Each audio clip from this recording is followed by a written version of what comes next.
The masseuse was accused of stealing a watch, and the millionaire saw her keychain. It was the same one he had attached to his daughter's backpack the day she was kidnapped 20 years ago. The morning fog rolled off Lake Michigan like a gray blanket, wrapping around the modest storefronts of Lincoln Park where Megan Hawkins had learned to call home. At 25, her hands told the story of honest work, calloused from years of massage therapy, yet gentle enough to ease away the deepest tensions. She'd never known luxury, never wanted it either. All she'd ever wanted was to belong somewhere, to someone. "Another early morning, sweetheart," Mrs. Chen called from behind the counter of the corner deli as Megan passed by, her worn messenger bag slung over her shoulder. "You know me, Mrs. Chen. The early bird catches the worm," Megan replied with a smile that didn't quite reach her eyes. It was the same exchange they'd had for 3 years running, ever since she'd started working at Serenity Spa 2 blocks down.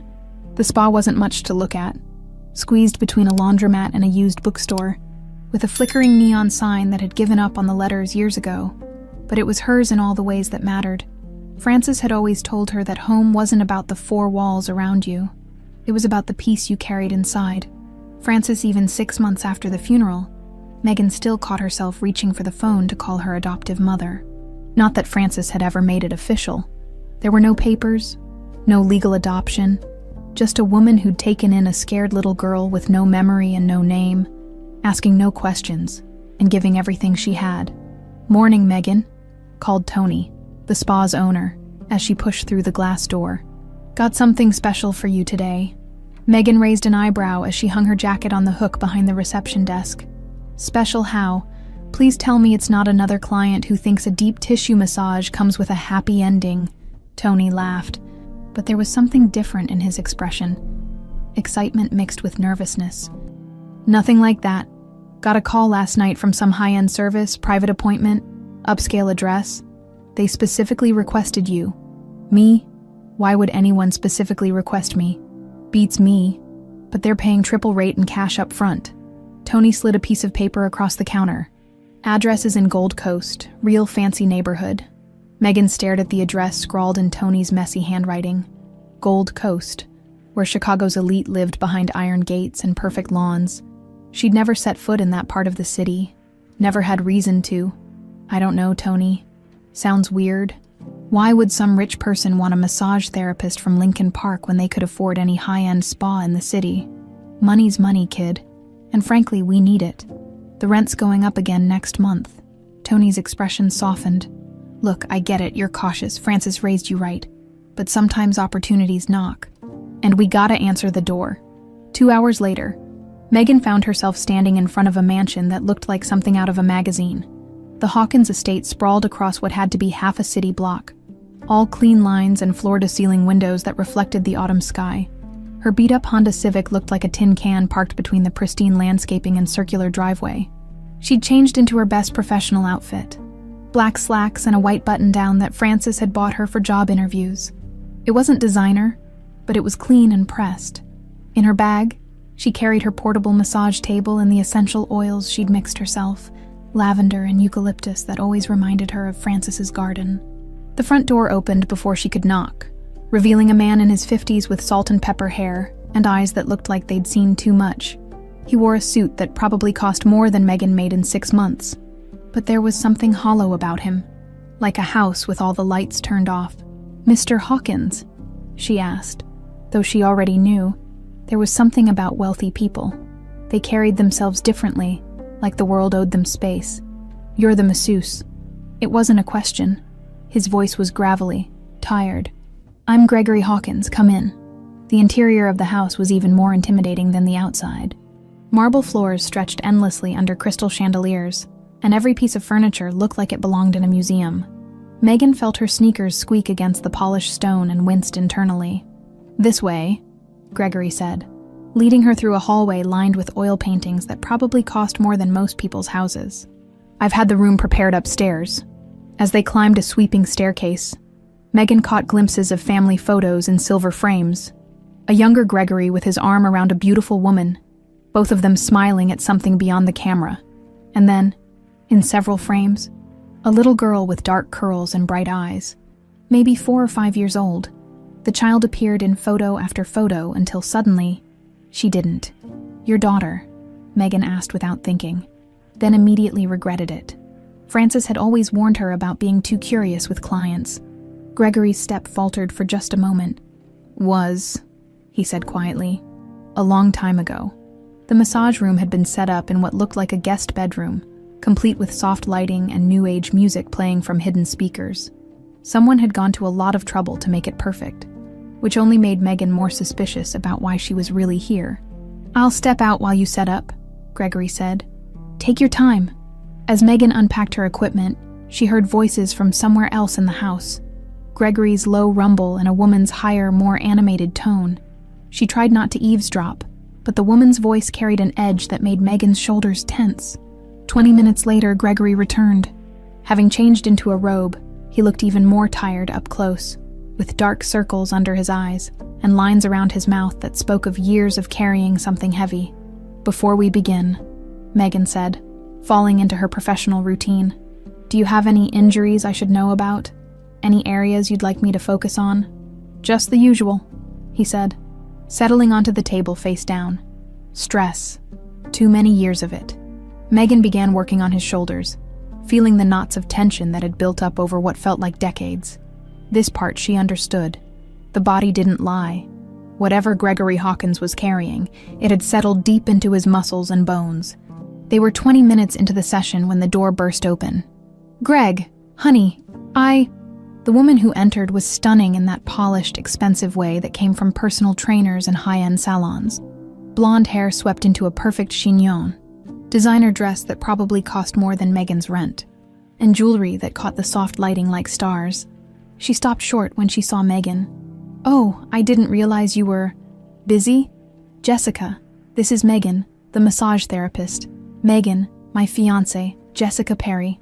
Jessica's smile was bright and sharp as a blade. Of course, how lovely. But her eyes were calculating, taking in every detail of Megan's appearance like she was cataloging evidence. Megan tried to continue the massage, but the atmosphere had shifted. Jessica moved around the room, touching things, rearranging items that didn't need rearranging, her heels clicking against the hardwood floor like a countdown. That's an interesting bag, Jessica said suddenly, pointing to Megan's worn messenger bag in the corner. Very vintage. It was my mother's, Megan replied without thinking. How sweet.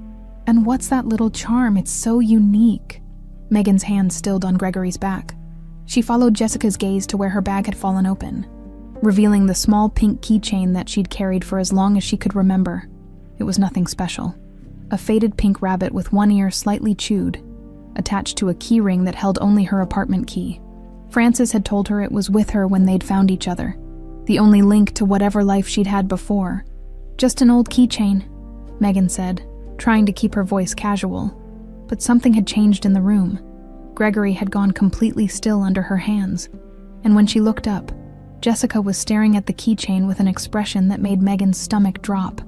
I need to use the restroom, Jessica announced suddenly. Don't let me interrupt. The moment Jessica left, Gregory sat up abruptly. I'm sorry, I need to cut this short. His face had gone pale, and his hands were shaking slightly. Something's come up.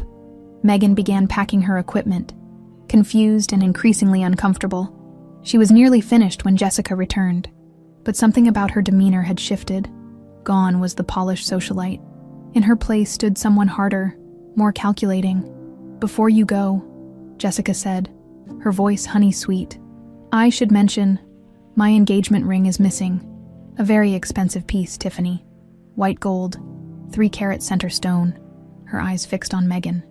I'm sure it's just misplaced, but you understand why I need to ask. Did you happen to see it anywhere? The accusation hit Megan like a physical blow. No, I haven't seen any ring. I'm sure you haven't, Jessica continued, her smile growing wider and colder. But you won't mind if I check your bag, will you? Just to put my mind at ease. Megan's face burned with humiliation, but she nodded. She had nothing to hide, and the sooner this nightmare ended, the sooner she could get out of this house and never come back. Jessica made a show of carefully searching through Megan's bag, her manicured fingers touching each item like she was handling evidence. Nothing here, she announced, sounding almost disappointed. But what about your pockets?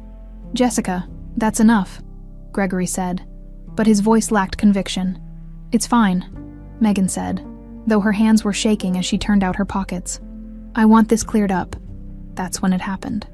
As Megan pulled her hand from her jacket pocket, the old keychain, the one that had somehow gotten tangled in the pocket lining, came free and tumbled to the marble floor with a soft clink. The pink rabbit keychain lay there between them, worn and faded, with 3 letters barely visible on the metal ring. Isa! Gregory Hawkins stared at that keychain like he was seeing a ghost. His face went from pale to gray, and he stumbled backward until he hit the wall. Where did you get that? He whispered, his voice breaking. Megan looked between Gregory's stricken face and Jessica's expression of barely contained panic. I've always had it. Francis said it was with me when I was little. Gregory slid down the wall until he was sitting on the floor, still staring at the keychain. Isabella, he breathed. My Isabella's keychain. I put it on her backpack the morning. He couldn't finish the sentence. The room spun around Megan as understanding began to dawn. The photos on the stairway, the little girl who had disappeared from the frames, the way Gregory had looked at her from the moment she'd walked in.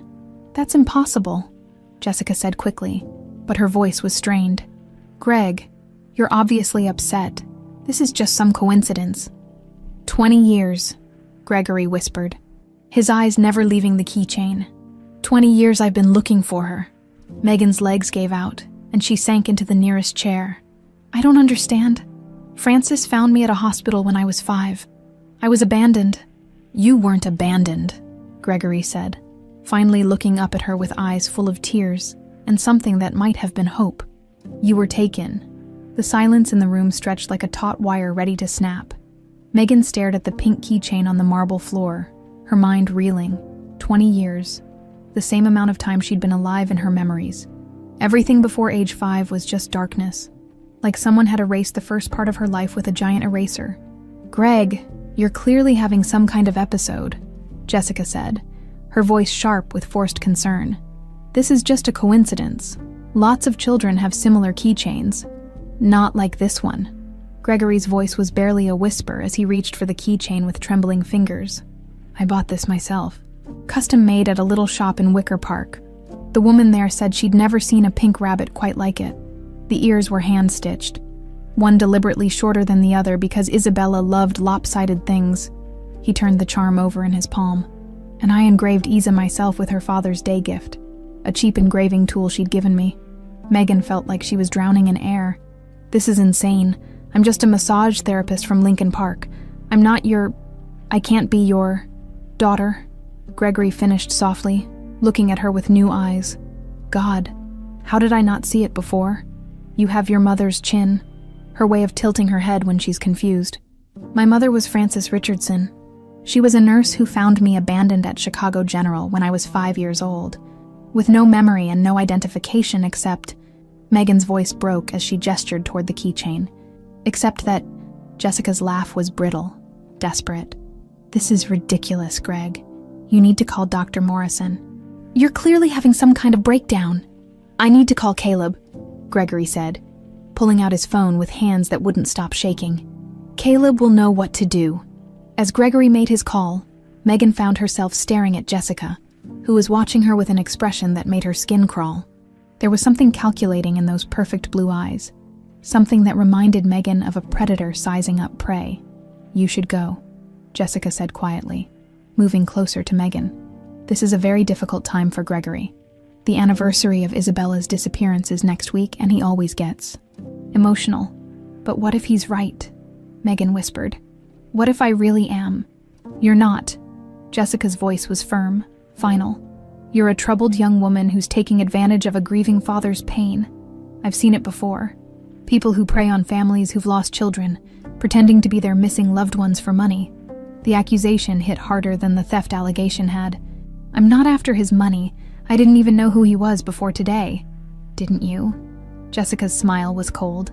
A struggling massage therapist suddenly gets a call for a private appointment with one of Chicago's wealthiest men. That seems awfully convenient. Before Megan could respond, Gregory returned, followed by a tall, lean man in his 40s with kind eyes behind wire-rimmed glasses. Everything about him screamed competence and discretion. "Megan, this is Caleb Torres, my assistant and, well, my friend," Gregory said. "Caleb, this is the young woman I told you about." Caleb studied Megan with the careful attention of someone used to reading people. "May I?" he asked, gesturing toward the keychain. Megan nodded, watching as Caleb examined the small charm under the room's bright lights. "The engraving is hand-done, not machine," he observed, "and the wear patterns are consistent with 20 years of handling." He looked up at Gregory. "This is definitely the same keychain from the photos." "Photos?" Megan asked. Gregory was already moving toward the door. "Come with me, there's something you need to see." They made their way down the hallway to what appeared to be Gregory's study, a room lined with books and dominated by a massive desk. But Megan's attention was immediately drawn to the far wall, which was covered with photographs, newspaper clippings, and what looked like detective reports. "Jesus," she breathed. 20 years of searching laid out like a timeline of obsession. Photos of a little girl with dark curls and bright eyes, playing in this very house, riding a tricycle in the garden, laughing as she fed ducks at a pond. And then, abruptly, the photos changed. Missing child posters, age progression pictures showing what Isabella might look like at 10, 15, 20, police reports, private investigator files, a reward poster offering $2 million for information leading to her safe return. October 15th, 2005, Gregory said, his voice hollow. "We went to Lincoln Park Zoo for her 5th birthday. It was supposed to be perfect. Just the 3 of us, Sarah, myself, and Isabella." He pointed to a photo of a woman with kind eyes and Megan's same dark hair. "That's your mother, Sarah. She died 2 years after you disappeared. Cancer. But I think it was really a broken heart." Megan moved closer to the photos, studying the little girl's face. There was something familiar there, something that made her chest tight with an emotion she couldn't name. "What happened that day?" she asked quietly. "We were by the penguin exhibit. Isabella loved penguins. She said they looked like they were wearing fancy suits to a party." Gregory's voice was distant, lost in memory. "Sarah went to get ice cream, and I was taking pictures. There was a crowd, some kind of commotion with the seals. I turned around for maybe 30 seconds, and when I looked back," he stopped, unable to continue. "She was gone," Caleb finished gently. "No witnesses, no security footage that showed anything useful. It was like she just vanished. The police said it was likely a stranger abduction," Gregory continued. "But there was never a ransom demand, never any contact from whoever took her. For 20 years, I've hired private investigators, followed every lead, chased every rumor. Nothing." Megan found herself studying an age progression photo labeled Isabella at 25. The resemblance was uncanny. The same dark eyes, the same stubborn jawline, even the same way her hair fell across her forehead. "This doesn't prove anything," Jessica said from the doorway, where she'd been standing silently. "Lots of people look similar, and memory can be tricky, especially traumatic memories, which is why we need proof," Caleb said. "Real, scientific proof." Gregory turned to Megan with desperate hope in his eyes. "Would you be willing to take a DNA test? I know it's a lot to ask, but..." "Yes," Megan said without hesitation. "I need to know the truth as much as you do." Jessica's mask slipped for just a moment, revealing something dark and panicked underneath. "This is moving awfully fast.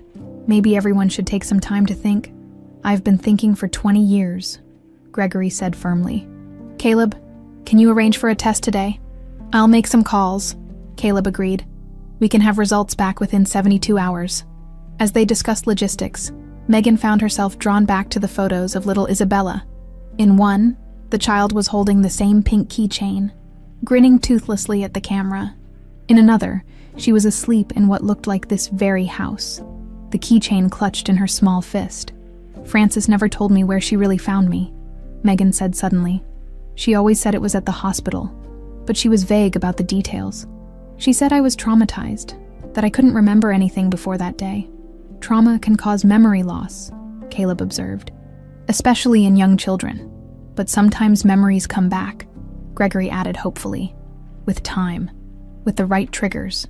Megan closed her eyes, trying to reach into that dark space where her earliest memories should be. For a moment, she thought she caught something.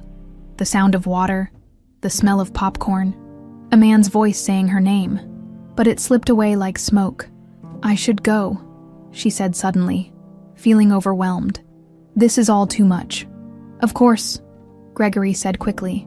"But Megan, if you are my daughter, if you really are Isabella, I want you to know that not a day has passed that I haven't thought about you.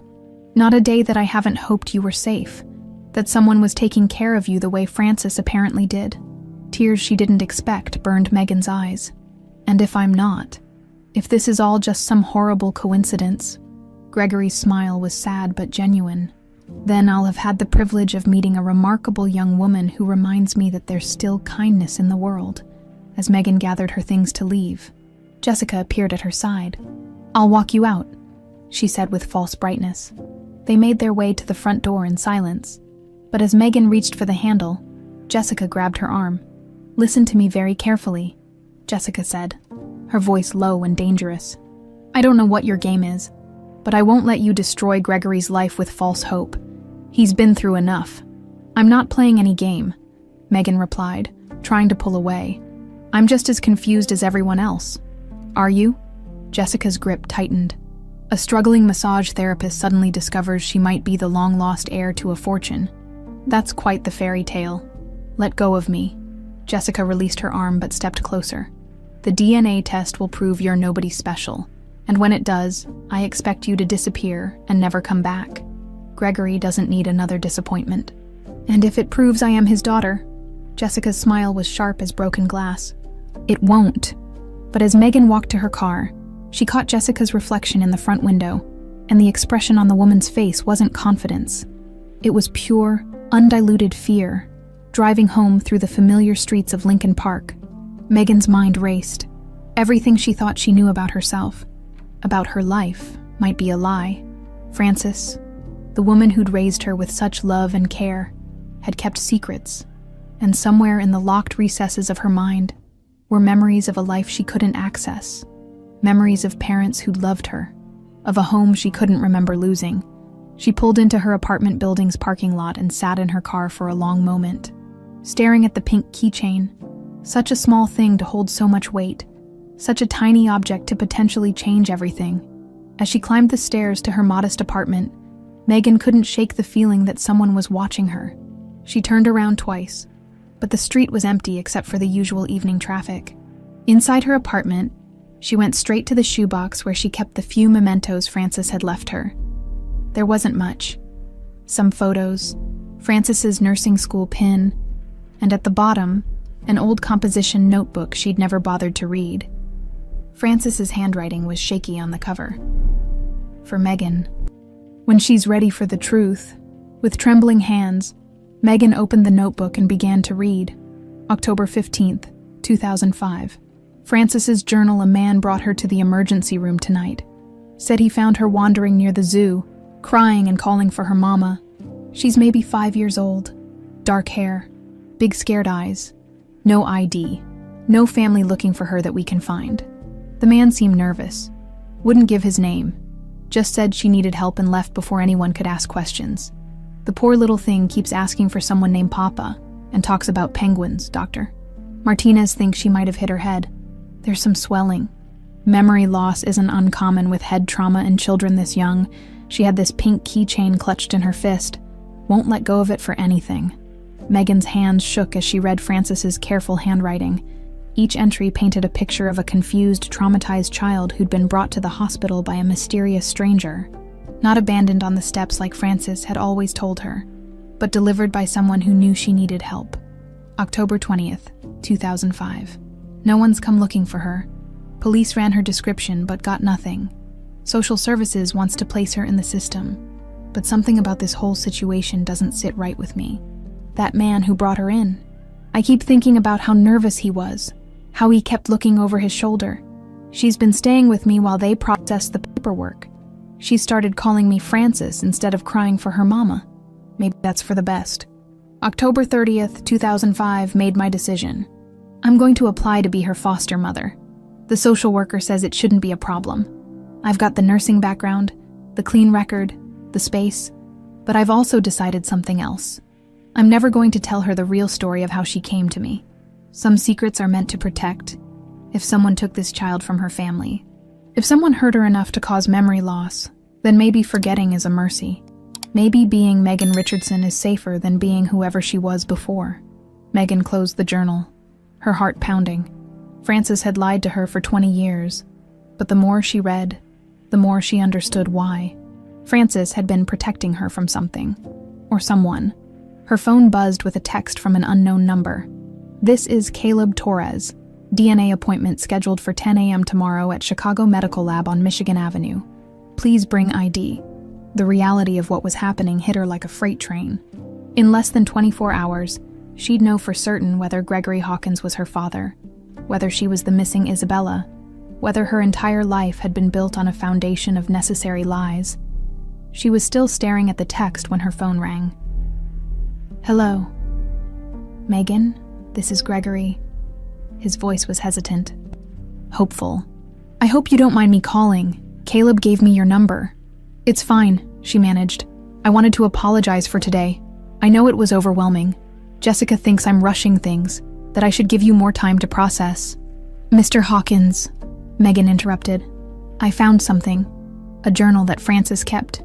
She didn't find me abandoned at the hospital. Someone brought me there." Silence stretched between them for a long moment. "Someone." Gregory's voice was carefully controlled. "A man. He said he found me wandering near the zoo, crying and asking for my papa." The word felt strange in her mouth. "I was talking about penguins."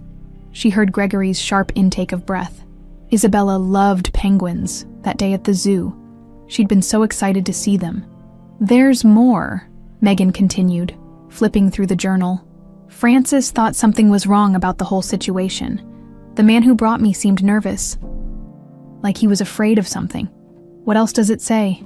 Megan read him several entries, watching her small apartment transform into something that felt less like home and more like a hiding place. By the time she finished, Gregory was crying. She could hear it in his voice, even though he was trying to hide it.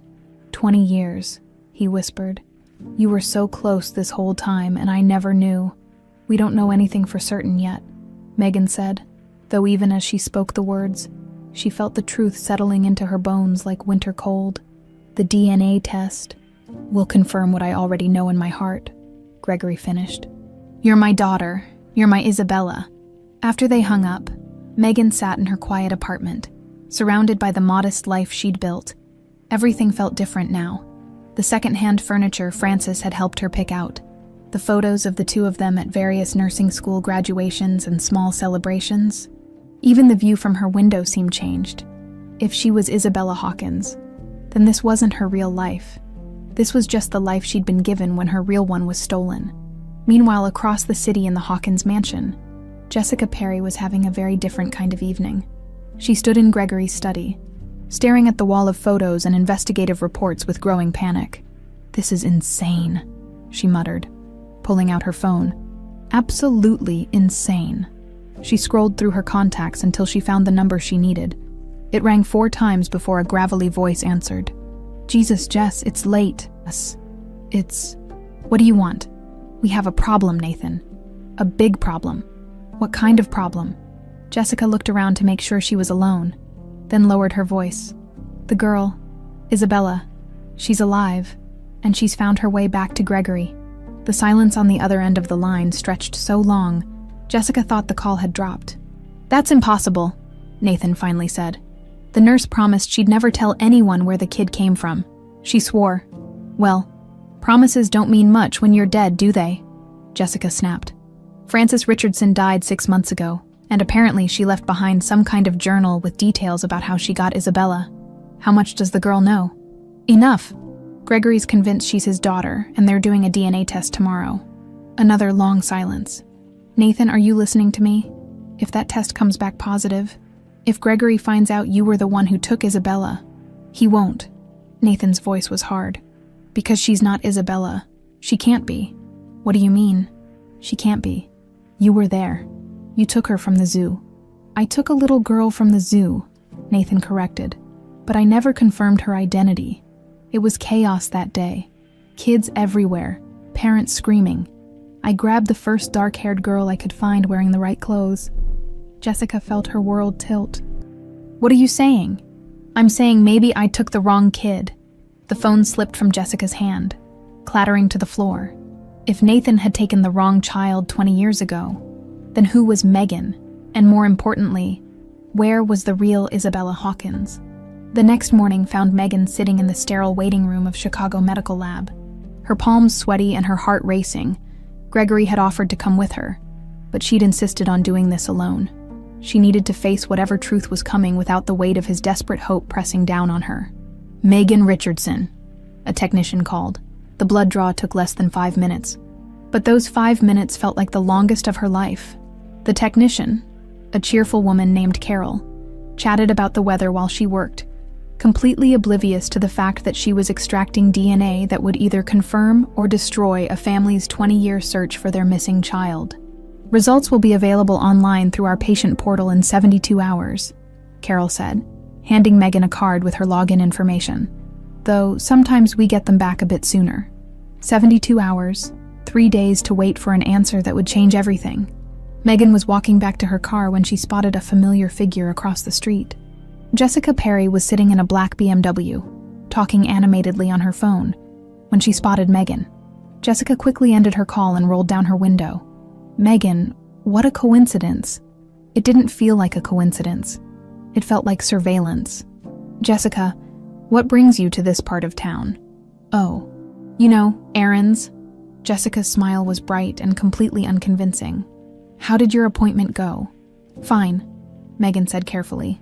She had no intention of sharing details with the woman who'd accused her of theft less than 24 hours ago.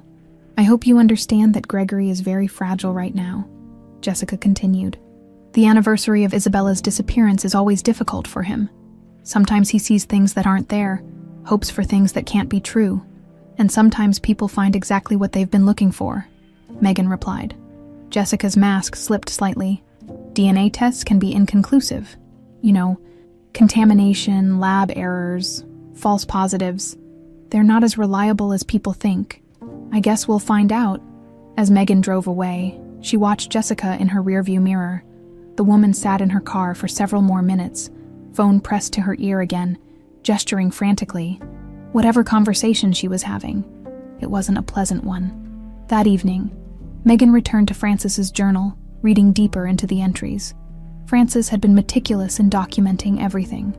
Megan's nightmares about bad men, her fear of loud noises, the way she'd flinch whenever someone approached her too quickly. November 15th, 2005. She had another nightmare last night, same as always. She's calling for someone named Papa while men in dark clothes chase her. Dr. Martinez says the trauma counseling is helping, but progress is slow. I've made my decision. I'm going to tell her a different story about how she came to me. Something gentle. Something that doesn't involve mysterious men and lost memories. She deserves to feel safe. I'll tell her she was abandoned, that I found her and chose to love her. It's not the whole truth, but sometimes love requires protecting someone from truths they're not ready to handle. Megan wiped away tears she didn't realize she'd been shedding. Frances had built her an entire identity based on love and protection, crafting a story that would let her sleep without nightmares, grow up without fear. But now those careful lies were unraveling, and the truth underneath was more complicated than Frances could have imagined. Her phone buzzed with a text from Gregory. Thinking of you tonight. Whatever the results show, I'm grateful our paths crossed. Before she could respond, another text came through from an unknown number. Stop digging or people will get hurt. Megan stared at the threatening message, her blood turning cold. Someone out there didn't want the truth to come out. Someone was afraid of what the DNA test might reveal. She thought about calling Gregory, about showing him the threat, but something made her hesitate. If she really was Isabella, if someone had taken her from her family 20 years ago, then that someone was still out there, and they were watching. The threatening text message burned in Megan's mind as she tossed and turned through another sleepless night. Stop digging or people will get hurt. Who would want to silence her? And what were they so afraid she'd discover? By 6 a.m., she gave up on sleep and returned to Frances's journal, this time reading with the desperate attention of someone whose life might depend on the details. The deeper she read, the more questions arose. December 3rd, 2005. The man came back today, Same one who brought her to the hospital. He was waiting by my car when I got off my shift, nervous as a cat in a thunderstorm. Said he needed to know how she was doing, if she was safe. I should have called security, but something about him seemed broken, like he was carrying a weight that was crushing him. He asked if she still had nightmares, if she remembered anything from before. When I told him no, he looked relieved. Before he left, he pressed an envelope into my hands, said it was for her medical expenses, but there was enough cash in there to pay for a year of therapy. He made me promise never to tell anyone about him, said people's lives depended on it. I don't know what that man did or why he brought her to me, but I believe he saved her from something worse. Megan's hands trembled as she read. Francis had been in contact with her mysterious rescuer, and he'd been watching over her from the shadows. But who was he? And what had he saved her from? Her phone rang, making her jump. "Megan!" Gregory's voice was tight with barely contained excitement. "I just got a call from Caleb. The lab pushed our results through early. They're ready." Her stomach dropped. "Already? Can you meet us at the lab? I know we said 72 hours, but I can't wait another day. I need to know." 20 minutes later, Megan found herself back in the medical building. This time with Gregory and Caleb flanking her like nervous bodyguards. The lab technician, a different woman from yesterday, looked tired and slightly annoyed at having been called in early. "Dr. Martinez wants to discuss the results with you personally," she said, leading them to a small consultation room. "He'll be right with you." The wait felt eternal. Gregory paced by the window while Caleb sat perfectly still. Hands folded, Megan found herself studying Gregory's profile, looking for similarities she might have missed. The shape of his nose, the way he held his shoulders when he was tense, the nervous habit of running his hand through his hair. Dr. Martinez entered with a manila folder and an expression that revealed nothing. "Mr. Hawkins, Mrs. Richardson," he said, settling into his chair. "I have your results." Gregory stopped pacing, and Dr. Martinez opened the folder and pulled out several sheets of paper covered in numbers and charts that meant nothing to Megan. But his next words changed everything. "The DNA analysis shows a 99,097% probability that you are biological father and daughter." The room went completely silent. Gregory's face cycled through disbelief, joy, and something that looked like relief so profound it was almost physical. Caleb let out a breath he'd been holding. Megan felt like she was floating outside her body, watching this moment happen to someone else. "That means," Gregory's voice broke, "it means Megan is your daughter," Dr. Martinez confirmed gently. "She is Isabella Hawkins." Gregory crossed the room in 2 strides and pulled Megan into a hug that was 20 years in the making. She stood frozen for a moment, overwhelmed by the scent of expensive cologne and the feeling of arms that seemed designed to protect her. "My baby," Gregory whispered against her hair. "My Isabella, you're really here." And suddenly, standing in her father's arms, something clicked into place in Megan's mind. A flash of memory, being lifted high in the air by strong arms, laughing as she was spun around in circles, feeling completely safe and loved. "Papa," she whispered, the word slipping out before she could stop it. Gregory pulled back to look at her, tears streaming down his face. "You remember? Just pieces, fragments." She wiped her own tears away. "There's so much I don't understand. How did I get from the zoo to the hospital? Who was the man who brought me there? And why can't I remember what happened in between? We'll figure it out," Gregory promised. "We'll find every answer, uncover every truth. What matters is, you're home." But even as he spoke, Megan couldn't shake the feeling that someone didn't want those answers found. The threatening text felt like a weight in her pocket. Across town, Jessica Perry was having what could only be described as a breakdown. She stood in her pristine Gold Coast condo, her phone pressed to her ear, her usually perfect appearance disheveled. "The test came back positive," she said without preamble when Nathan answered. "She's really his daughter." "That's impossible." "Well, apparently DNA doesn't lie." Jessica's voice was rising toward hysteria. 20 years. "Nathan, 20 years I've been planning this, positioning myself to be the grieving widower's salvation, the woman who could help him heal, and now his precious little princess comes waltzing back into his life." "Calm down," Nathan said, but his own voice sounded strained. "This doesn't change anything. Doesn't change anything. Jessica laughed bitterly. She's his heir now. The foundation, the company, the fortune, it all goes to her. I'll be lucky if he doesn't kick me out entirely. Maybe it's time to cut our losses. Take what you can and disappear. No. Jessica's voice turned hard. I've invested too much in this. I'm not walking away empty-handed. Jess, listen to me carefully. The girl being alive means someone might start asking questions about how she disappeared in the first place. If they dig deep enough, they'll find you, Jessica finished, which is why we need to make sure no one digs that deep. The line went quiet for a long moment. What are you suggesting? Nathan asked. I'm suggesting that Isabella Hawkins has been missing for 20 years. Maybe it's time for her to disappear again. Later that evening, Megan sat in Gregory's study, her father's study, surrounded by the timeline of her own disappearance. It felt surreal to look at her own missing person posters, to see the progression photos that had tried to imagine what she'd look like as she grew up. I've called off the private investigators, Gregory said, settling into the chair across from her. After 20 years, the search is finally over. But not the questions, Megan said, holding up Francis's journal. I've been reading more of this. Francis was in contact with whoever brought me to the hospital. He gave her money for my care and kept checking on me. Gregory leaned forward, interested. Did she describe him? Tall, nervous, always looking over his shoulder like he was afraid of being followed. Megan flipped through the pages. She thought he was scared of something or someone. And here, she pointed to an entry from 2006. He stopped coming after about a year. Francis thought something might have happened to him. A guilty conscience catching up with him, maybe. Caleb suggested from the doorway.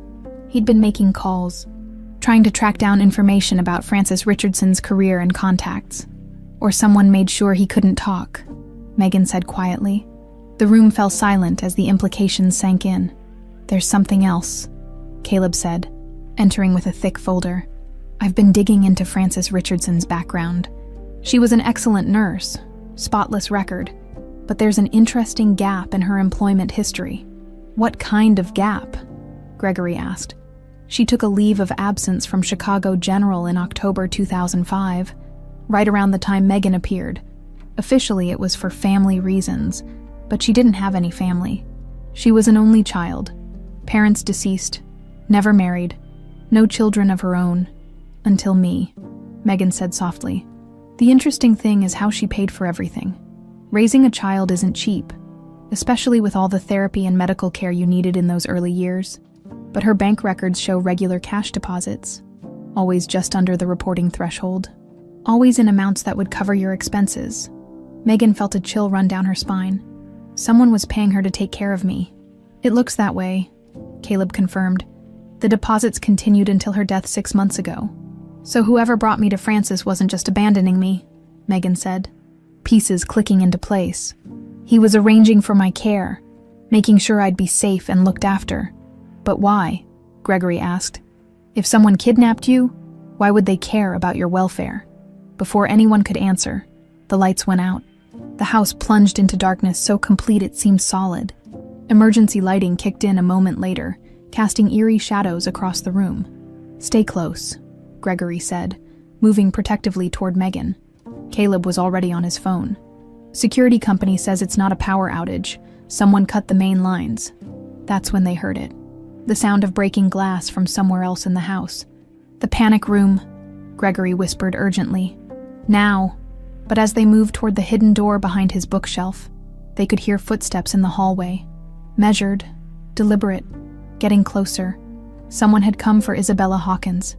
And this time, they weren't planning to let her live. Megan's hand instinctively went to the pink keychain in her pocket, the small charm that had started this whole revelation. 20 years ago, someone had taken her from her family. Tonight, it seemed they wanted to finish what they'd started. In the darkness of the study, surrounded by 20 years of searching and hoping, the three of them waited as the footsteps drew closer.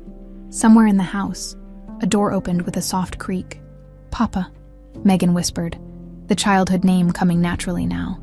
I won't let anyone take you again, Gregory promised, his arm tightening around her. Not this time. But as shadows moved beyond the study door, and the footsteps stopped just outside, Megan couldn't help but wonder if some promises were impossible to keep. The footsteps stopped directly outside the study door. In the emergency lighting's dim glow, Gregory's face was a mask of protective determination. As he positioned himself between Megan and the door, Caleb had moved to the window, phone in hand, whispering urgently to what Megan hoped was 911. The door handle turned slowly. "Mr. Hawkins," a familiar voice called out. "It's Marcus from security. We've cleared the house, false alarm. Just some kids messing with the electrical box." Gregory's shoulders sagged with relief, but something in Caleb's expression made Megan's blood run cold. "Marcus quit 2 weeks ago," Caleb mouthed silently. The door swung open, revealing a tall figure silhouetted against the hallway's emergency lighting.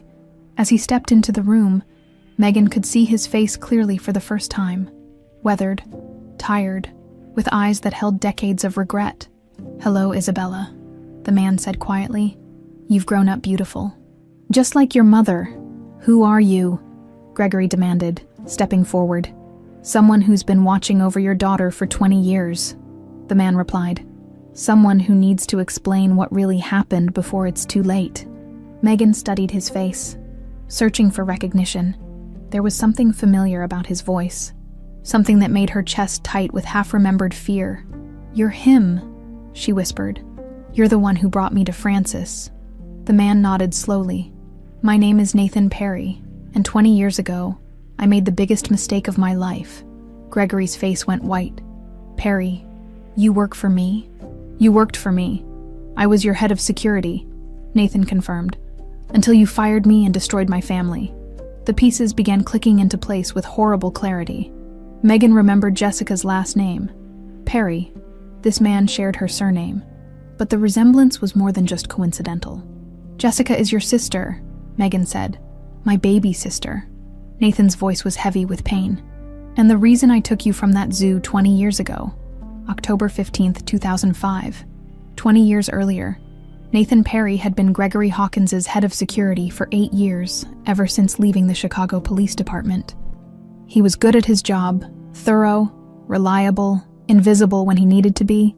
Gregory trusted him with his family's safety, and Nathan took that responsibility seriously.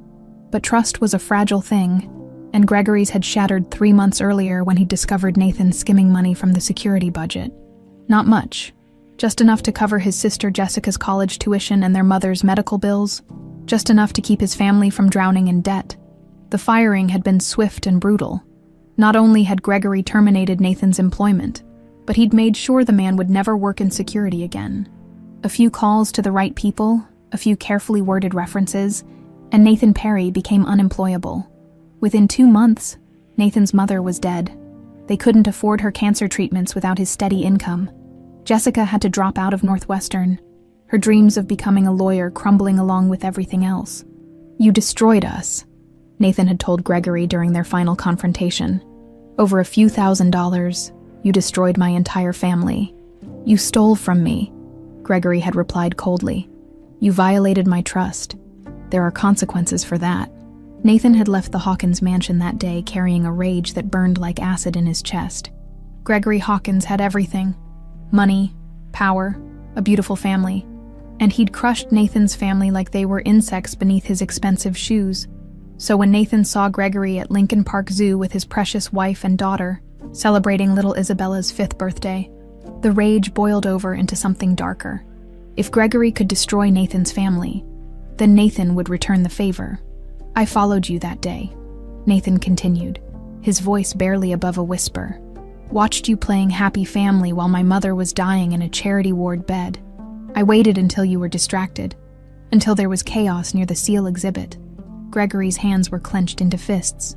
"You son of a bitch. I grabbed the first little girl I saw with dark hair, wearing a pink jacket like Isabella's. There were so many children running around. So much confusion, I thought."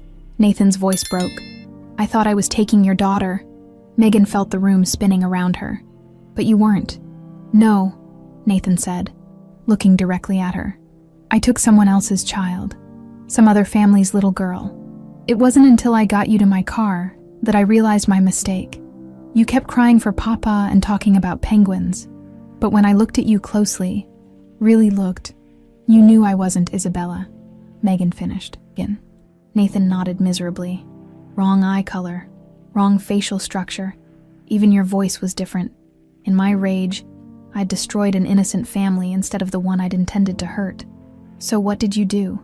Gregory's voice was deadly quiet. I panicked. I drove around for hours. This terrified little girl crying in my back seat, asking for her parents. I couldn't take you back to the zoo. Too much time had passed. Too many police, and I couldn't. Nathan swallowed hard. I couldn't hurt you. Whatever Gregory had done to me, you were innocent. Frances, Megan said, understanding flooding through her. I knew her from the hospital visits with my mother. She was kind, patient, good with children. I told her I'd found you wandering, that you seemed lost and confused. I made her promise never to tell anyone about me. Said it was for your own safety. Caleb had been listening with growing alarm. Where's the real Isabella then, if you took the wrong child? That's what I've been trying to figure out for 20 years, Nathan said desperately. Because someone else took her that day. While I was grabbing the wrong kid, the real kidnapper was making off with Isabella. The implications hit everyone simultaneously. Isabella Hawkins had been taken by someone else entirely, while Nathan had accidentally saved a different child from what might have been a worse fate. Who? Gregory demanded. Who really took my daughter? I don't know, Nathan admitted, but I've spent 20 years looking. Every lead, every rumor, every possible connection, and I think, he hesitated, glancing toward the door. What? Megan pressed. I think Jessica knows something she's never told me, as if summoned by her name. Jessica Perry appeared in the doorway, but this wasn't the polished socialite from earlier in the week. Her hair was disheveled, her makeup smeared, and her eyes held a wildness that made Megan's skin crawl. Hello, brother, Jessica said, her voice sing-song and strange. I wondered when you'd finally figure it out. Nathan spun around, his face pale. Jess, what are you doing here? Cleaning up your mess, she replied, stepping fully into the room. The mess you've been making for 20 years. Something in her tone made Gregory step protectively in front of Megan again. Jessica, what's going on? Jessica's laugh was high and brittle. What's going on, darling, is that my dear brother here has been living with guilt over the wrong crime. She fixed Nathan with a stare full of venom. You want to know what happened to the real Isabella Hawkins that day? Jess, don't. I took her, Jessica said simply. The words hung in the air like poison gas. Nathan stumbled backward, as if he'd been physically struck. That's impossible, he whispered. You were in college. You were hundreds of miles away. Was I? Jessica's smile was sharp as broken glass. I'd already dropped out, remember, thanks to Gregory's little vendetta against our family. I was back in Chicago, working a dead-end job, watching our mother waste away because we couldn't afford her treatments. Gregory's face had gone gray. You were there that day. I was there every day, Jessica confirmed, following your precious family, learning your routines, waiting for the perfect opportunity. When Nathan called me that morning, ranting about seeing you at the zoo, I knew it was time. But Caleb started. Nathan took a random child by mistake. Jessica cut him off. While he was busy screwing up his own revenge plan, I grabbed the real prize and walked her right out of the zoo. Security footage probably shows me leaving with a crying child. But I looked like any other overwhelmed babysitter dealing with a tantrum. Megan felt sick. What did you do with her? Where is she? Jessica's expression turned cold and final. Where she can never threaten my plans again. The room erupted. Nathan lunged toward his sister. Gregory shouted something Megan couldn't understand, and Caleb was yelling into his phone for police backup. But Jessica had anticipated the chaos. She pulled something from her purse. Small, black, and deadly. Everyone stop, she commanded, and the authority in her voice made them all freeze. Or I put a bullet in dear Isabella here before you can take another step. In the sudden silence, Megan could hear her own heartbeat thundering in her ears. 20 years of questions were finally getting answers. But the truth was more horrible than anyone could have imagined. You see, Jessica continued conversationally, as if she wasn't holding a gun on them. I spent 20 years positioning myself to be Gregory's salvation, the perfect woman to help him heal from his loss, to inherit his fortune when he died, and it was working beautifully until this little imposter showed up. She's not an imposter, Nathan said desperately. The DNA test. Was rigged, Jessica smiled. Amazing what a little money in the right hands can accomplish. Though I must admit, the resemblance is uncanny, almost like fate wanted to play a cosmic joke. Gregory's voice was hollow with devastation. The real Isabella, my real daughter, is she? Jessica tilted her head, considering. Let's just say she won't be interrupting any more family reunions. That's when Megan understood with crystal clarity that Jessica Perry was not just a gold digger or a manipulator. She was a killer who had spent 2 decades building a lie on the grave of a 5-year-old child, and now she was planning to add 3 more bodies to her count. The gun in Jessica's hand seemed to suck all the air from the room. Megan stared at the woman who had been planning to marry her supposed father, the woman who had just confessed to murdering a 5-year-old child 20 years ago. "You're insane," Nathan whispered, his face ashen. "Jess, our mother raised us better than this. She would be horrified. Our mother died because of him," Jessica snapped, jerking the gun toward Gregory. "Because he destroyed your career over pocket change while he sits on billions. Everything I've done has been for our family. By killing an innocent child." Gregory's voice was raw with anguish. Jessica's expression didn't change. "Collateral damage, though I prefer to think of it as eliminating competition for what was rightfully ours." Megan found her voice, though it came out as barely a whisper. "But if I'm not really Isabella, then who am I?" For the first time since entering the room, Jessica looked uncertain. "That's the $1,000,000 question, isn't it? Nathan's little rescue mission saved some random kid, but we never figured out whose." "Frances would have known," Nathan said desperately. "She worked in the pediatric ward when missing children came through." "Frances is dead," Jessica cut him off. "Convenient timing, don't you think?" The implication hit Megan like a physical blow.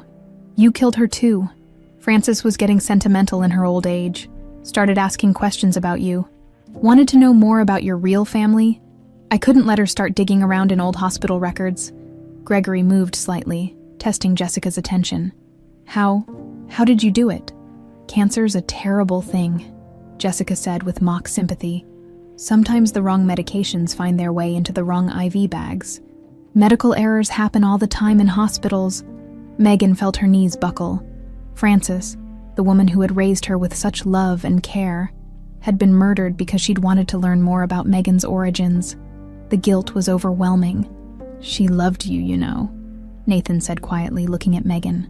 "Frances, every time I checked on you over the years, she'd talk about how proud she was of the young woman you were becoming. You kept watching me." Nathan nodded.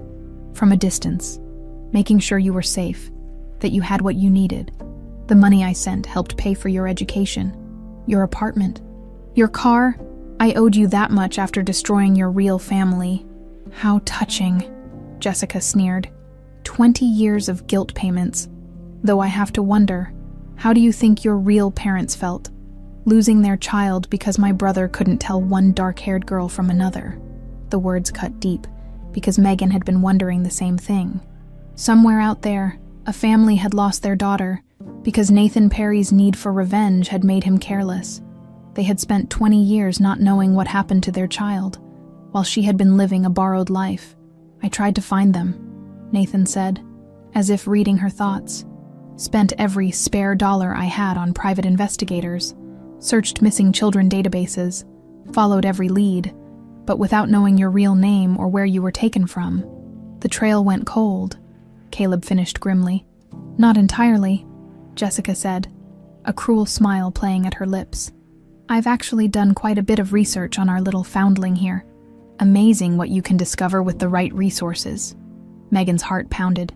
"You know who I really am. Let's just say you come from interesting stock." Jessica's smile widened. "Want to know the beautiful irony? Your real father spent years as a security consultant, helped wealthy families protect their children from kidnapping. He even worked a few cases for Gregory here back in the day." Gregory's face went white. "That's impossible." "Oh, but it's not James Morrison. Ring a bell. He consulted on your security upgrades after a stalker incident with Sarah in 2003. The name hit Gregory like a sledgehammer. Jim Morrison. Jesus Christ. His daughter Emma went missing from Millennium Park the same day as Isabella. Nathan's legs gave out, and he sank into a chair. I took the wrong child from the wrong family. Both families lost their daughters because of me. Because of us, Jessica corrected. Though I'll admit, the symmetry is rather poetic. The security expert's daughter, taken because of a security professional's mistake. Megan felt like she was drowning in revelations. Emma Morrison. That was her real name. Not Megan Richardson. Not Isabella Hawkins. Emma Morrison. Daughter of a man who had dedicated his life to protecting other people's children. Are they still alive? She asked quietly. My real parents. Jessica's expression grew thoughtful. Well, your father is James Morrison. Still works in security, though he never took another case involving missing children. Funny how guilt can change a man's career path. And my mother. Car accident. About 10 years ago. Funny thing about grief. It makes people careless. Sarah Morrison was so distraught over losing you that she started drinking, wrapped her car around a tree on the anniversary of your disappearance. The cruel casualness with which Jessica delivered this information made Megan want to scream. Another life destroyed by the events of that terrible day 20 years ago. You're a monster, Gregory said flatly. I'm a survivor, Jessica corrected. I saw an opportunity and I took it. 20 years I've invested in becoming the perfect wife for you, Gregory. The sympathetic woman who could help you heal from your loss. And it was working perfectly until little Emma here started poking around in things that should have stayed buried. Caleb had been slowly edging toward the panic button on Gregory's desk. The police are already on their way. This place will be surrounded in minutes, Jessica laughed. No, they're not. I sent them on a wild goose chase to the other side of the city. Anonymous tip about armed intruders at one of Gregory's warehouses. By the time they figure out it's a false alarm, we'll be long gone. We, Nathan asked. Oh, you're coming with me, dear brother. After all, you're the one who started this mess. Time for you to help me finish it. Megan found herself studying Gregory's face. This man who had been so convinced she was his daughter, the hope and love she'd seen there over the past few days, was being replaced by devastation as he processed the truth. She wasn't his Isabella. His real daughter was dead, had been dead for 20 years. I'm sorry, she said to him quietly. I'm sorry, I'm not her. Gregory looked at her with tears in his eyes. You may not be my biological daughter, but you're still an innocent victim in all this. And right now, you're the closest thing to family I have left. How touching, Jessica said. But this little family reunion is over, Nathan. You're going to help me get Emma here to a more private location, somewhere we can have a longer conversation about what she's learned and who she might have told. I won't help you hurt her, Nathan said firmly. Jessica's expression turned cold. Yes, you will. Because if you don't, I'll make sure the police know all about your role in the original kidnapping. 20 years after the fact, you could still go to prison for what you did. I don't care anymore, Nathan replied. I've been carrying this guilt for 2 decades. Maybe it's time to face the consequences, even if it means Emma here pays the price for your conscience. Nathan's resolve wavered. Jessica had found his weakness. He couldn't bear the thought of causing Megan any more pain than he already had. There's another option, Caleb said suddenly. Jessica, you said yourself that you've spent 20 years building the perfect life. Why throw it all away now? Megan doesn't have to be a threat to you. Jessica raised an eyebrow. Go on. The DNA test was faked, right? So legally, Megan has no claim to the Hawkins fortune. As far as the world knows, she's just a masseuse who had a brief encounter with Gregory. She could disappear back to her old life, and no one would be the wiser. Megan realized what Caleb was doing. Buying time, looking for an opening, but Jessica wasn't fooled. Except now she knows the truth about what happened to the real Isabella, Jessica pointed out. She knows I killed a child and framed my brother for kidnapping. That kind of information has a way of surfacing at inconvenient times. Not if she has reasons to stay quiet, Gregory said, catching on to Caleb's strategy. Money, security, a new identity if she wants one. Jessica considered this, but Megan could see the calculation in her eyes. She was weighing the risks of letting witnesses live against the mess that would come from multiple murders. You know what the real problem is, Jessica said finally. It's not what Emma knows. It's what she represents. Even if she's not really Isabella, she's still living proof that children can disappear and survive, that families can be reunited after decades, and that makes her dangerous to me. Why? Megan asked. Jessica's smile was pure malice. Because, my dear, you're not the only child I've taken over the years, and if people start believing in miraculous reunions, they might start looking for the others. The revelation hit the room like a bomb. Jessica Perry wasn't just a murderer. She was a serial killer who had been using kidnapped children as leverage in some larger scheme. How many? Gregory asked hoarsely. Does it matter? Jessica replied. What matters is that none of them can ever come forward to tell their stories, which means, unfortunately, that Emma Morrison's miraculous second chance at life is about to come to an end. She raised the gun, pointing it directly at Megan's heart. Any last words for the father who isn't really your father? Time slowed to a crawl. As Jessica's finger tightened on the trigger, Megan could see the cold calculation in the woman's eyes, the complete absence of human empathy that had allowed her to murder a 5-year-old child and build a life on that foundation of violence. Wait, Nathan said desperately, stepping forward despite the gun pointed at his chest. Jess, think about this. If you kill them here, in Gregory's house, there's no way to cover it up. Too much evidence, too many connections to you. Jessica's aim didn't waver, but her expression showed she was listening. Besides, Nathan continued, you said yourself there are other children, other families. If they're still alive somewhere, maybe we can... They're not. Jessica cut him off coldly. The others served their purpose and were disposed of accordingly. But you raise a good point about the evidence. This house is too public, too traceable. Caleb had been slowly reaching for something under Gregory's desk. Jessica, you're talking about multiple murders. The FBI gets involved in serial cases. Even if you eliminate us, they'll connect the dots eventually. Will they? Jessica's laugh was chilling. I've been planning this for 20 years, covering my tracks, building the perfect life. Do you really think I haven't considered every angle? She moved toward the door, keeping the gun trained on Megan. Nathan, you're going to help me move our guests to a more suitable location, somewhere we can have privacy for what comes next. I won't be part of this anymore, Nathan said firmly. I've already caused enough pain. Jessica's expression turned venomous. You'll do exactly what I tell you, or I'll make sure everyone knows that Nathan Perry was the original kidnapper, that you took Isabella Hawkins and handed her over to people who killed her. How do you think that will play in the media? The truth is the truth, Nathan replied. But Megan could see the conflict in his eyes. I can't let you hurt more innocent people. Innocent. Jessica's voice rose to a near shriek. Where was Gregory's innocence when he destroyed our family? Where was the justice when our mother died because we couldn't afford her treatment? Mom wouldn't have wanted this, Nathan said quietly. She was a good woman who raised us to be better than our circumstances. This isn't justice, Jess. This is just revenge that spiraled completely out of control. For a moment, something flickered in Jessica's eyes. Perhaps a memory of the woman who had raised them, of values that had once meant something. But it was gone in an instant, replaced by the cold fury that had driven her for 2 decades. Our mother is dead because of him, she said, gesturing toward Gregory. And now I'm going to finish what we started. That's when Caleb made his move. Whatever he'd been reaching for under the desk turned out to be a panic button connected to a private security system. Suddenly, the house was filled with the blaring sound of alarms, and bright spotlights flooded the grounds outside. Jessica spun toward the window, momentarily distracted by the lights.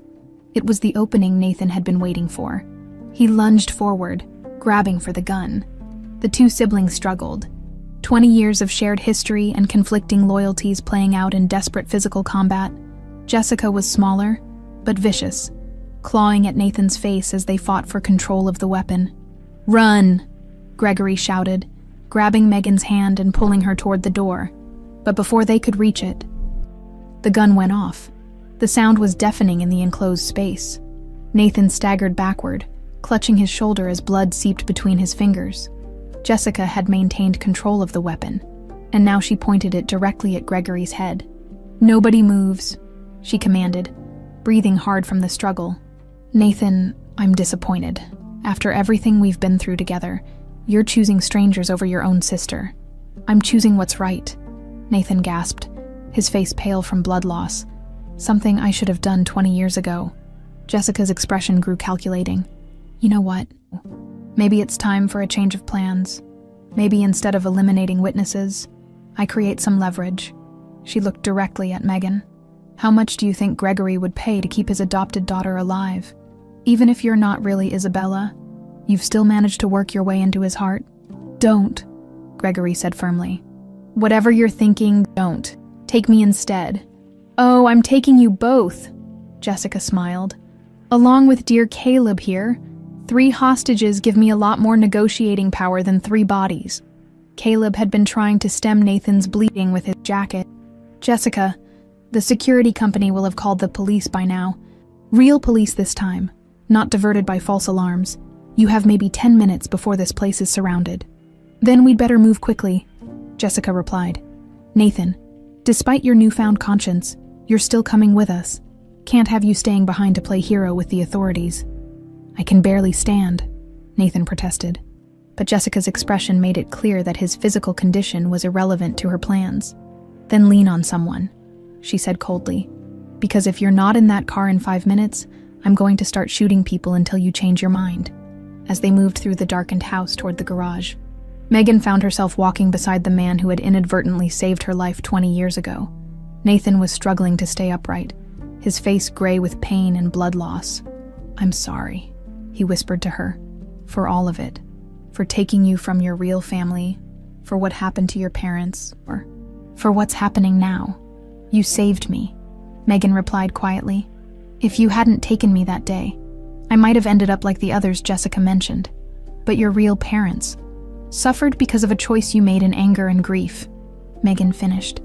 But they would have suffered anyway if their real daughter had been taken by Jessica. At least this way, part of their child survived. Nathan looked at her with something that might have been wonder. How can you forgive so easily? Because holding on to hatred only creates more pain, Megan said, thinking of Frances's gentle wisdom. Frances taught me that you did a terrible thing, but you also spent 20 years trying to make amends. That has to count for something.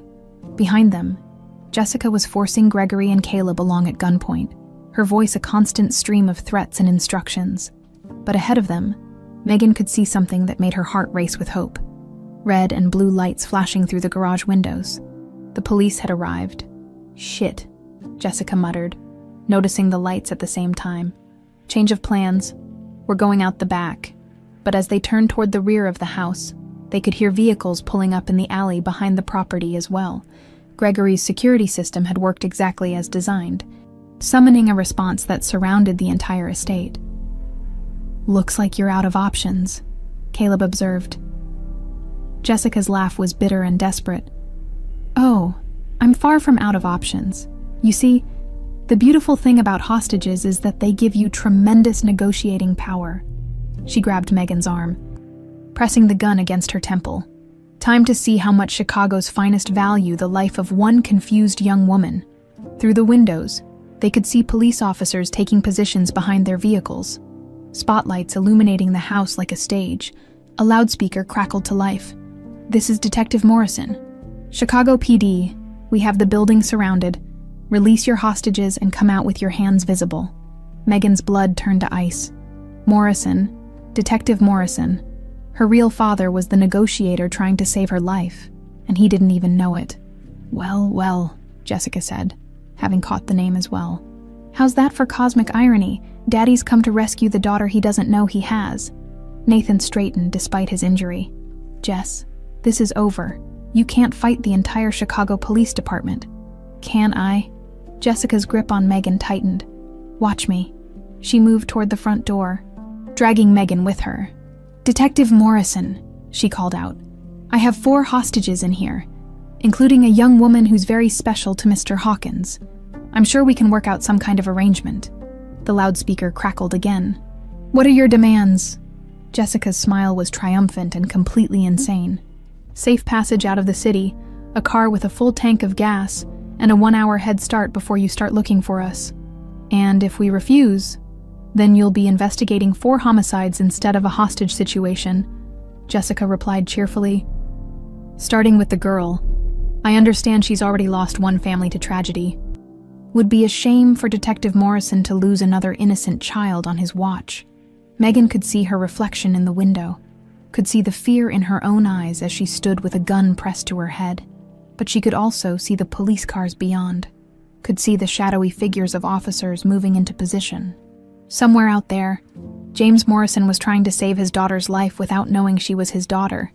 And inside this house, the woman who had destroyed so many families was finally running out of places to hide.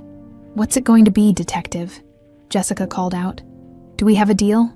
The silence that followed Jessica's demand seemed to stretch forever. Through the window, Megan could see the tactical officers adjusting their positions, red laser dots dancing across the walls of the study. The gun pressed against her temple felt cold and final. "Detective Morrison needs time to consider your terms," came the voice over the loudspeaker. "In the meantime, we'd like to verify the welfare of your hostages." Jessica's laugh was sharp and brittle. "Oh, they're just fine, aren't you, Gregory? Tell the nice detective how well I'm treating you." Gregory's voice was steady despite the circumstances. "We're alive," he called out. For now. Nathan had slumped against the wall, his face growing paler by the minute. The shoulder wound was bleeding more heavily than Caleb's makeshift bandage could handle. He needed medical attention soon, or he'd bleed out right there in the study. "Your brother needs a doctor," Megan said quietly to Jessica. "Nathan's tougher than he looks," Jessica replied dismissively. "He'll survive long enough to see this through." "And what exactly are you seeing through?" Caleb asked. "Even if they give you safe passage, where are you going to go? Every law enforcement agency in the country will be looking for you." Jessica's grip on Megan's arm tightened. "I've had 20 years to plan for contingencies. There are places in this world where money talks louder than extradition treaties. Money you stole by murdering children," Gregory said, his voice heavy with disgust. "Money I earned by being smarter than everyone else," Jessica corrected. "Do you have any idea how easy it was to manipulate you?" Gregory, the grieving father, so desperate for someone to understand his pain, all I had to do was be sympathetic, be patient, be the woman who could help you heal. While you knew exactly what happened to my daughter, while I knew exactly where to find another one just like her, if you ever got suspicious." Jessica's voice turned cold. "Did you really think you were the only wealthy man who'd lost a child? There's a whole network of people willing to pay enormous sums for the return of their missing loved ones, dead or alive." Megan felt sick. "You've been selling children, kidnapping them, and then selling them back to their families. Only when it was profitable," Jessica said matter-of-factly. "Sometimes it was more lucrative to simply eliminate the competition for inheritances. Amazing how many accidents can befall inconvenient heirs." Nathan raised his head with effort. "Jesus, Jess, how many people have you killed? Does it matter? They were all means to an end, and the end was always the same. Securing a future for our family. Our family." Nathan's voice was weak but incredulous. "I'm not part of this. I never wanted any part of this. You became part of it the moment you grabbed the wrong child 20 years ago," Jessica snapped.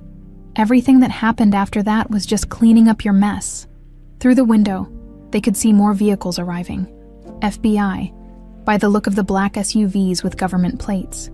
The situation was escalating beyond a simple hostage negotiation. "Looks like Detective Morrison called in reinforcements," Caleb observed. Jessica's expression grew more desperate. "Then we need to move this along, Detective Morrison. I'm running out of patience. Do we have a deal or not?" The loudspeaker crackled again. But this time, it was a different voice. Older, more weathered, carrying the weight of 20 years of grief. "This is James Morrison. I'm the detective's father, and I'm here in a civilian capacity. I'd like to talk." Megan's heart stopped. Her real father was out there, trying to negotiate for her life, and he still didn't know who she was. "How touching," Jessica said. "Grandpa wants to help. What do you have to offer, Mr. Morrison?" "Information," came the reply. "About what really happened to the children you took, about the families you destroyed, and about why you'll never be safe, no matter where you run." Jessica's mask of control slipped slightly. "What are you talking about?" "I've spent 20 years investigating missing children cases. Patterns that didn't make sense. Disappearances that seemed random but weren't. Your network isn't as invisible as you think. You're bluffing." "Am I? Tell me, Jessica. What happened to the Carlson boy from Milwaukee? Or the Williams girl from Detroit? How about the Henderson twins from Phoenix?" Each name seemed to hit Jessica like a physical blow. Her hand holding the gun began to shake slightly. "I don't know what you're talking about." she said, but her voice lacked conviction. Of course you do, because you were involved in all of them. Different methods, different buyers, but the same end result, children stolen from their families and sold to the highest bidder. Nathan was staring at his sister with growing horror.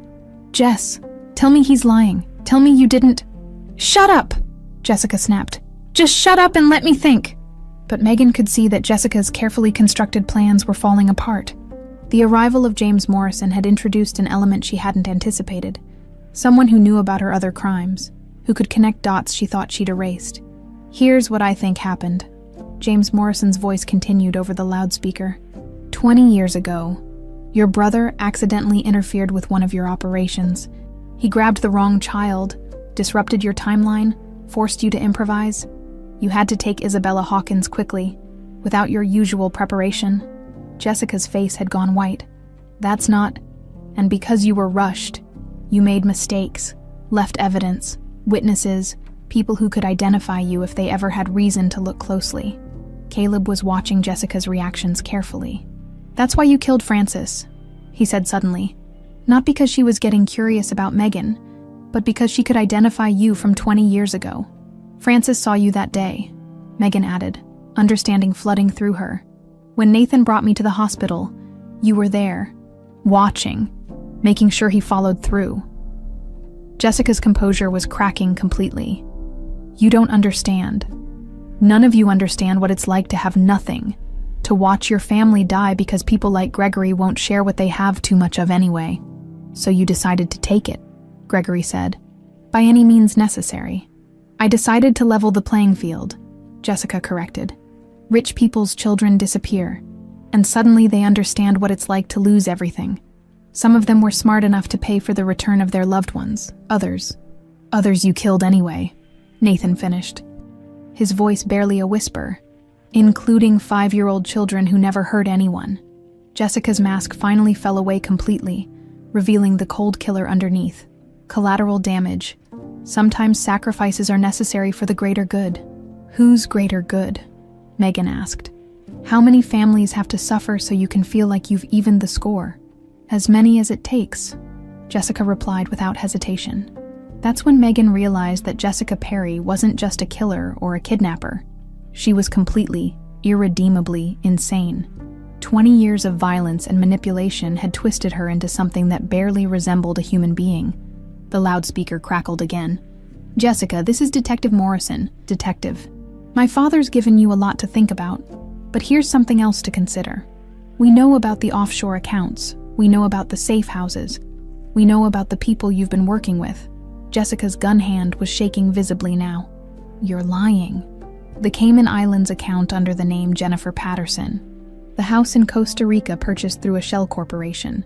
The plastic surgeon in Prague who's been altering the faces of kidnapped children for 20 years. Each revelation hit Jessica like a physical blow. Her carefully constructed escape plan was being dismantled piece by piece.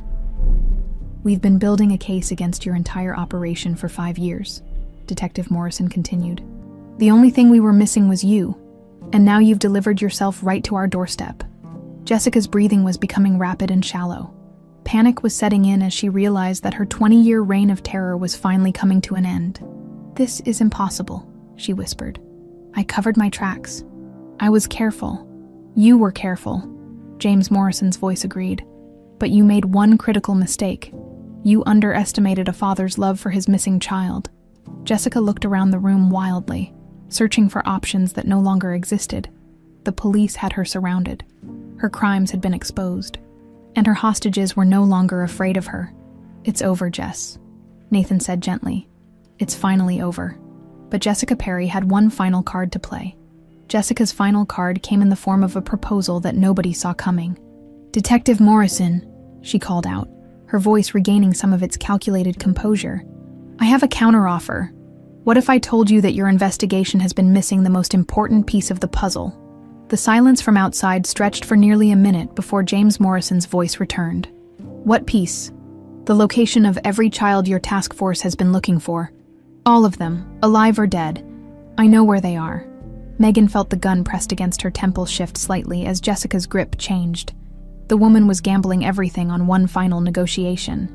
In exchange for what? Detective Morrison asked. Safe passage out of the country and a 12-hour head start. After that, I'll provide GPS coordinates for every location, every burial site, every safe house where children have been kept over the past 20 years. The weight of Jessica's words settled over the room like a lead blanket. She was offering to close dozens of missing children cases in exchange for her freedom. That's 30 families who could finally have answers, Jessica continued. 30 sets of parents who could stop wondering if their children are still alive somewhere, still hoping for rescue. Nathan was staring at his sister with a mixture of horror and reluctant admiration. You're using dead children as bargaining chips. I'm using information as leverage, Jessica corrected. Those children are already gone. Nothing I do now will bring them back. But their families deserve closure. Gregory's voice was heavy with disgust. You're the one who denied them that closure in the first place. And now I'm offering to provide it? The question is whether law enforcement values justice for one person over answers for 30 families. Megan could hear movement outside. Voices conferring. Radios crackling. The sound of important people making impossible decisions. Jessica had managed to turn a hostage situation into a moral dilemma. What happens to us? Caleb asked quietly. To your hostages. You come with me to ensure safe passage, Jessica replied. Once I'm clear of U.S. airspace, I'll release you unharmed and provide the promised information. And if we refuse, Jessica's smile was cold and final, then those 30 families never get their answers, and you four join the statistics. The loudspeaker crackled back to life. We need time to consider your proposal. You have 10 minutes, Jessica said firmly. After that, people start dying, and those locations die with me. As the standoff continued, Nathan had grown even paler. His breathing was shallow and labored, and Megan could see blood seeping through Caleb's makeshift bandage. He needs medical attention now, she said to Jessica. Whatever else happens, he's going to bleed out if he doesn't get help. Jessica glanced at her brother with what might have been genuine concern. Nathan's tougher than he looks. He's dying, Megan said bluntly. And if he dies, you lose the only person in this room who might actually understand why you did all this. For the first time since the confrontation began. Jessica seemed to waver. Nathan had been her anchor through everything. The brother whose need for revenge had given her the excuse to become a monster. The family member whose love had justified 20 years of atrocities. Tell them, Nathan whispered, his voice barely audible. Tell them I need a medic. Jessica hesitated for a long moment, then called out, Detective Morrison, I need medical attention for one of my hostages. Gunshot wound to the shoulder, significant blood loss. Release him and we'll provide immediate medical care, came the reply. Not a chance. Send a paramedic in. Unarmed, alone, medical supplies only. Another conference of voices outside. Then, agreed. Paramedic is approaching the front door now. The front door opened slowly, revealing a young woman in EMT uniform carrying a medical bag. She moved carefully into the house, hands visible, making no sudden movements. In here, Jessica called, backing toward the far wall but keeping the gun trained on Megan. The paramedic entered the study and immediately went to Nathan, assessing his condition with professional efficiency. He's lost a lot of blood, she said. I can stabilize him, but he needs surgery soon. Do what you can, Jessica said, as the paramedic worked on Nathan, cleaning the wound and applying proper bandages. Megan found herself studying the woman's face. There was something familiar about her features, something that nagged at the edge of recognition. What's your name? Megan asked the paramedic. Sarah Chen, the woman replied, not looking up from her work. Been with Chicago EMS for 6 years. The name didn't mean anything to Megan, but something about the woman's voice, the careful way she moved, suggested she was more than just a paramedic doing her job. That's interesting, Gregory said suddenly. Sarah Chen, wasn't that the name of one of the missing children from your list, Jessica? The Chen girl from Chinatown? Disappeared about 15 years ago. The paramedics' hands stilled for just a moment before continuing their work on Nathan's shoulder. Jessica's face had gone white. That's impossible, Jessica whispered. Is it? The paramedic, Sarah, finally looked up, and Megan could see the cold determination in her eyes. Did you really think you could steal children from their families and none of them would ever grow up to come looking for you? The revelation hit the room like an earthquake. The paramedic wasn't just medical personnel. She was one of Jessica's victims, now an adult, who had been waiting for exactly this opportunity. "How many of us survived, Jessica?" Sarah asked, her voice steady as she continued treating Nathan. "How many of the children you stole managed to grow up and become functional adults despite what you did to us?" Jessica's gun hand was shaking violently now. "You're supposed to be dead. They told me you died in the facility." "They lied," Sarah said simply. "Just like you've been lying for 20 years. Some of us escaped, some of us were rescued, and some of us spent our entire adult lives training for the day we'd find you." "This is impossible," Jessica repeated, but her voice had lost all its authority. Sarah finished bandaging Nathan's wound and stood up slowly. "The FBI task force that's been hunting you, half the agents on it are former victims. We've been closing in on your network for years, following every trail, tracking every connection." "Detective Morrison," Jessica called out desperately, "this wasn't part of our agreement." "What agreement would that be?" came James Morrison's voice. "The one where you try to trade information about dead children for your freedom. That deal's off the table." Sarah pulled something from her medical bag. Not a weapon, but a tablet computer. "Every location you mentioned, every burial site, every safe house. We already found them. Your information isn't worth anything because we already have it." The screen showed aerial photographs of dozens of locations, excavation sites, crime scenes, and recovery operations. Years of investigative work laid out in digital format. "You see, Jessica," Sarah continued, "you made one critical error in your calculations. You assumed that children who survived your network would be too traumatized to fight back. You never considered that some of us would grow up to become the people hunting you." Jessica was backing toward the window now, her gun sweeping wildly between her hostages. "This is a trap, all of it. The negotiation, the medical attention, the 20-year investigation that led us to this moment," Sarah confirmed. "Yes, it's a trap, and you walked right into it." The sound of breaking glass came from multiple directions as tactical teams entered through windows and the back door simultaneously. Jessica spun toward the nearest window, raising her gun, but stopped when she saw Megan directly in her line of fire. "Move!" Jessica screamed at Megan. "Get out of the way!" But Megan didn't move. Instead, she looked directly into Jessica's eyes and spoke the words that had been building inside her for days. "My name is Emma Morrison," she said clearly. "I'm the daughter of James Morrison, the man you've been negotiating with, and I'm not going to let you hurt anyone else." Jessica's face crumpled as the final piece of her carefully constructed world collapsed. The child she'd been holding hostage was the daughter of the detective who'd been hunting her, the living symbol of every family she'd destroyed. "This isn't possible," Jessica whispered one last time.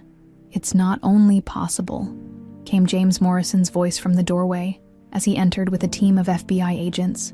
"It's justice." As the tactical team secured Jessica and read her rights, James Morrison crossed the room to where Megan stood. For a moment, father and daughter looked at each other. 20 years of separation and grief, bridged by recognition that went deeper than memory. "Emma," he whispered. "Hi, Dad," she replied, and fell into the arms that had been waiting to hold her for 2 decades.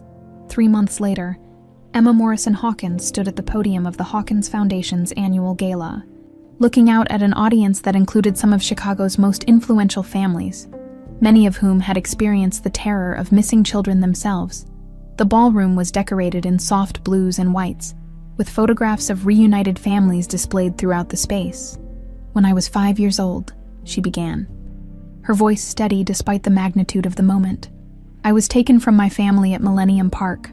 For 20 years, I lived as Megan Richardson, raised by a woman named Frances who saved my life by giving me love when I needed it most." The audience was completely silent, hanging on every word of a story that had captivated the nation's attention for months. 3 months ago, I discovered that I wasn't just Emma Morrison, the missing daughter of Detective James Morrison. I also wasn't Isabella Hawkins. As we initially believed, I was something more complicated. A child caught between 2 tragedies, raised in the shadow of crimes I couldn't remember. In the front row, James Morrison sat beside Gregory Hawkins, Two men who had found an unexpected kinship in their shared experience of loss and recovery. James looked older than his years, but more at peace than he'd been in decades. Gregory, meanwhile, carried himself with a quiet dignity that spoke of a man who had learned the difference between hope and healing. The woman who raised me, Frances Richardson, left me a letter to be opened after her death, Emma continued. In it, she wrote something that I want to share with you tonight. Love is not diminished when it's divided among many people. It multiplies. Nathan Perry, his arm still in a sling from the gunshot wound, sat in the third row beside his court-appointed attorney. He would face trial for his role in the original kidnapping. But his cooperation with authorities and his 20 years of remorse had earned him a plea agreement that would see him testify against his sister's network in exchange for a reduced sentence. I learned that Frances wasn't just protecting me from a dangerous world, Emma said. She was teaching me that identity isn't about the name on your birth certificate or the family you're born into. It's about the choices you make and the love you choose to accept and give. In a federal prison 300 miles away, Jessica Perry sat in solitary confinement, having been sentenced to life without parole for multiple counts of murder, kidnapping, and racketeering. She had refused all interviews, all opportunities to explain herself.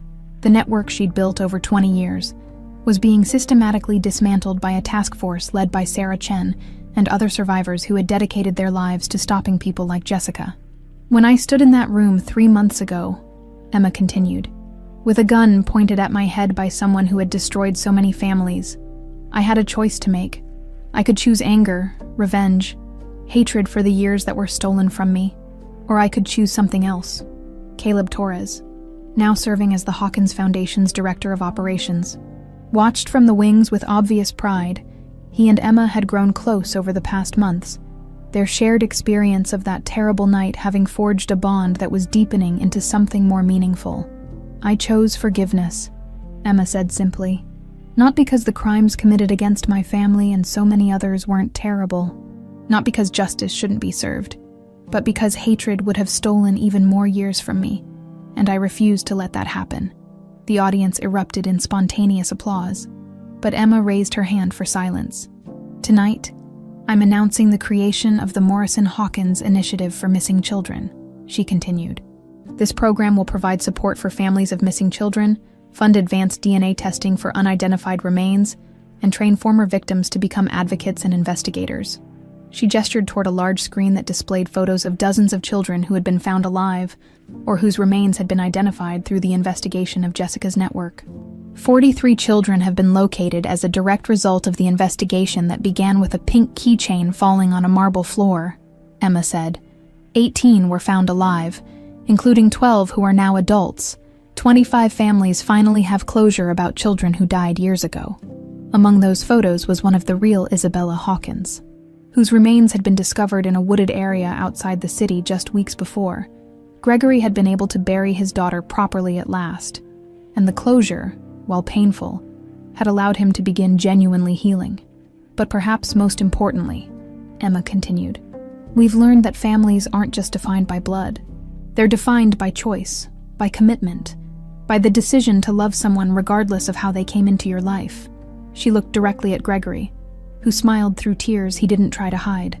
Gregory Hawkins lost his biological daughter 20 years ago, but he chose to love a scared young woman who reminded him that hope and healing are possible.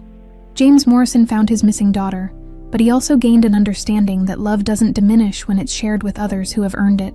In the weeks following Jessica's arrest, Emma had struggled with the complexity of her relationships. James was her biological father, the man whose grief had driven him to become one of the country's leading experts on missing children. But Gregory was the man whose desperate hope had recognized something in her, whose willingness to believe in impossible reunions had ultimately led to the truth. She had chosen not to choose between them. Both men were her father in different ways, and both had embraced a relationship that defied traditional definitions, but worked for all of them. Frances Richardson taught me that love is not a finite resource, Emma said. Nathan Perry taught me that people can carry guilt and still choose to do better. Sarah Chen and the other survivors taught me that trauma doesn't have to define your future. And Detective James Morrison taught me that a parent's love never dies. No matter how many years pass. She paused, gathering herself for the most important part of her speech. But Gregory Hawkins taught me something else entirely. He taught me that sometimes the family you choose is just as real and just as permanent as the family you're born into. The applause this time was sustained and emotional. In the audience, families who had found their missing children sat beside families still searching, united in their understanding that hope was sometimes all you had, but hope could be enough.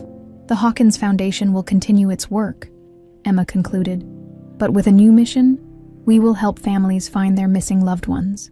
But we will also help people understand that healing doesn't always look the way you expect it to. Sometimes the answer to a 20-year question isn't the answer you thought you wanted, but it's exactly the answer you needed. As she stepped away from the podium, both Gregory and James rose to meet her. Those two, the three of them embraced, an unconventional family forged by tragedy, but strengthened by choice and commitment. Later that evening, as the gala wound down, Emma found herself on the foundation building's rooftop garden, looking out over the lights of Chicago. The city that had seen so much pain and loss was also the city where healing had begun. Caleb joined her, offering a glass of champagne that she accepted gratefully. "How does it feel?" he asked. "To finally know the whole truth." Emma considered the question carefully. "I thought knowing the truth would make everything simpler," she said finally, "but it actually made everything more complicated. I'm Emma Morrison and Megan Richardson and Isabella Hawkins, all at the same time. I'm the daughter of 3 different people who each gave me something I needed. And now I get to decide who I want to be going forward," she replied, "not based on what was taken from me, but on what I choose to build." Caleb moved closer, and Emma found herself thinking about the future in a way she never had before. There would be challenges ahead. Nathan's trial, the ongoing investigation into Jessica's network, the complex process of healing for all the families involved. But there would also be new beginnings. The Foundation's work would continue, helping other families navigate the impossible space between hope and despair. Her relationship with both her fathers would continue to evolve and deepen, and her own life, the life she was finally free to choose, stretched ahead full of possibility. "I keep thinking about that pink keychain," she said to Caleb. "Such a small thing to change so many lives. Sometimes the smallest things carry the most weight," he replied, taking her hand. Emma smiled, thinking of Frances and her gentle wisdom, of Nathan and his burden of guilt, of Gregory and his refusal to stop hoping, of James and his 20-year search for justice.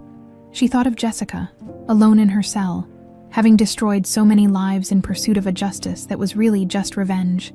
And she thought of all the children still missing, all the families still searching, all the people who needed to learn that healing was possible even when happy endings looked different than expected. Tomorrow, the real work would begin again. But tonight, standing on a rooftop in Chicago with the man she was learning to love, surrounded by the family she had chosen and been chosen by, Emma Morrison, Hawkins felt something she hadn't experienced in 20 years. She felt like she was exactly where she belonged.